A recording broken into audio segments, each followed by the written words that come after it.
naman akalain na hindi ko rin inaasahan pa.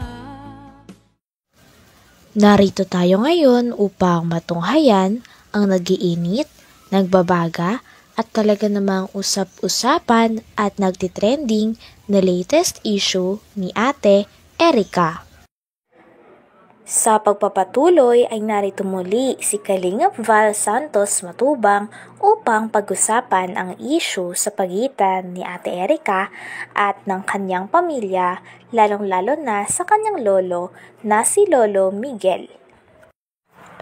Sinabi nga dito ni Kalingap Val na willing talaga siyang tulungan ang mama ni Ate Erica, si Gina, sapagkat kamakailan nga ay may nilabas itong statement at sinabi na hindi daw binabayaran ng Kalingap ang anak niya na si Ate Erica. Po, wag nanay, ate. Bata pa ito, siguro ito mga 50 pa lang. Pupuntahan ko siya ng pagapang. Anumang klaseng pagpunta ko doon, ito man ay patayo, pagapang, patuwad, pabaliktad. Pupunta ako kay Ate Gina, ang ina ni Erica po, para tulungan po natin. Di ako mabigay ng bigas, kaya mo naman na yan. Marami na yung kwarta. Andiyan si John A. Iwan ng kwarta, gulping maray. Timba-timbang kwarta yan eh. Mabigay kang bugas, wag na. Ha? Ang concern ko lang po sa kanila ay matulungan natin. Sapagkat may vlogger daw po na binablog yung anak. Eh hindi po binibigyan ng kwarta. After ng vlog, wala daw pong binibigay na pera doon sa anak. Aalamin natin ang katotohanan. Sapagkat sinasabi, ang katotohanan ang magpapalaya sa tao. Huwag kang umalis at pupuntahan kita, ate. Ha? At ninanais ng hustisya. Lubos na nakahahabag talaga itong si Aling Gina. Oo nga po. Naway malampasan niya ang matinding pagsubok na ito sa kanyang buhay. Nawa po, malampasan niya Para po. sa karagdagang detalye at paglilinaw ng iba pang aligasyon, ay pakinggan at panoorin sa live program ni Kuya Val Santos Matubang. Magandang gabi mga kalingap. Gagawa ko ng ano po mga kaibigan, ng isang introduction. Ito na, ang inyong abang lingkod. Val Santos Matubang, ang tulpo ng daet. Handang tumulong sa mga naapi, inaalipusta at hinahamak. Val Santos Matubang, ang inyong kailangan upang kayo ay magtagumpay. Ito po, may isang video clip dito ating pakinggan. Itong bruhang ito. Ano ba itong? Si Bopil pala. Bopil. Gumawa siya ng short video. 40 minutes.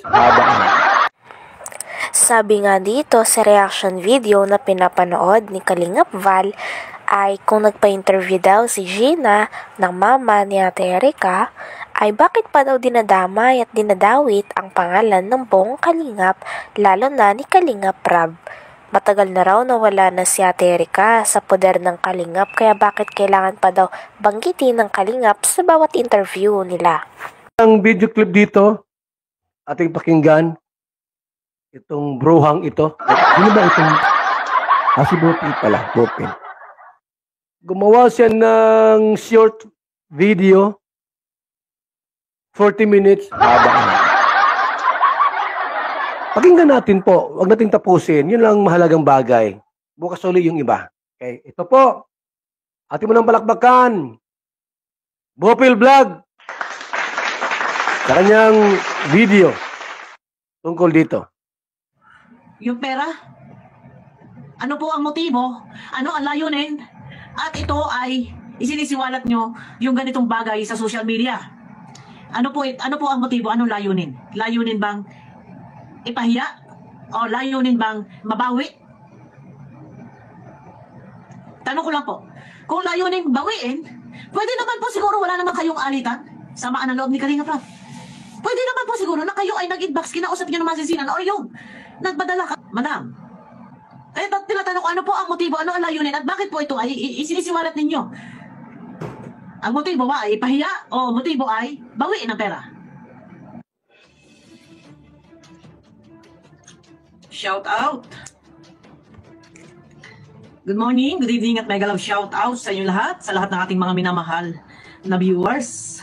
Dito guys, maaari nyo po ba ako masamahan hanggang sa matapos ang aking video? At bibigyan lang natin ng linaw itong sinasabi ng mama na Erica, no? At dito, umakyat kayo, nagpa-interview ka kay Joel Salcedo. Bakit nadamay ang Kalingap na sa tagal naman ng panahon na wala na si Erica sa Kalingap?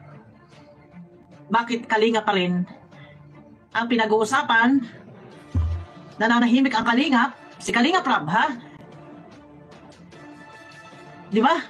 Na kung meron man kayong hinahabol or gustong maintindihan kung ano yung inyong ipinaglalaban, maaari namang yan ay kinausap muna si Kalingap Rab bago sabihin dyan sa ibang tao sa channel ng may channel ang kung ano-ano. Sabi pa nga dito sa reaction video na pinapanood ng Kalingap Val na kaya lang naman daw lumantad si Gina na mama ni Ate Erica at ni Sheila May, ito ay dahil nagkagulo na rin daw sa e-lovers na nilipatan ni Ate Erica. Nagkandagulo na rin daw at nag-away-away si Ate Erica at ang e-lovers na pinagpalit niya sa Kalingap. Umalis kasi si Ate Erica sa Kalingap at kalaunan ay nabalitaan na lang ng lahat na nagpapavlog na siya sa e-lovers. Na lang may channel ang kung ano-ano. Pwede naman na kinausap mo muna si Kalingap Rab sa'yo na nanay ni Erica. Ito ay bibigyan ko lang ng sagot. No? At dahil sabi nga ni Kalingap Rab, hindi siya magsasalita patungkol sa mga bagay na yan. Ito na, guys, samahan niyo muna ako ha. At para maintindihan, mahirap yung, ito ay salita ng salita na ang kalaban ay si Tunyakaw. Di ba?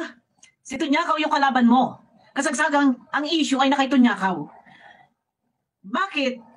Sa pagpapa-interview mo, si Kalingap Rab, ha? Sir, gusto ko sabihin po, yung po ay sobrang po niya, sinungaling. Yung wala kong katotohanan, na po yung mga pinagsasabi niya. Ang kanyang sinasabi dito, si Ian Tunyakaw Torres. Ayan yung issue ngayon eh. Di ba? Sa Kalingap, wala kayong issue. Walang bumabati ko sa inyo. Lumantad ka dahil sa gulo sa pagitan ng e-lovers at ng iyong anak na si Erica at si May. Kaya ka lumantad. At si Ian Tunyakaw nga ang iyong pinangalanan dito. No? Ay bakit nga lahat daw sa Kalingap? Ano ang problema? Ano yung pinaglalaban mo sa Kalingap? Dahil sa pera, di umano, na hindi nyo natanggap? Bakit hindi nyo kinausap si Kalingap Rab? Bakit kung meron man pinadala ang ibang sponsor na hindi nakarating kay Erica, bakit hindi nag-follow up itong mga sponsor na to, ha? Umakyat ka, nagpa-interview ka, madam, kay Salcedo. Ang reklamo mo, ang inireklamo mo, ang sinusumbong mo, si Ian Tunyakaw, ha? Wala ko siya ngayon sa amin, binigay niya pang pagawa ng bahay. Wala. Wala daw binigay pang paggawa ng bahay, si Ian Tunyakaw, ha? Ito ang mga reklamo mo eh. Inaangkin po niya yung bahay namin. Inaangkin. Marami pong nakarating po na reklamo sa atin. Itong si Ate Gina. Aha. Huwag ka nang lumapit sa iba. Yung mga yan, walang magagawa yan.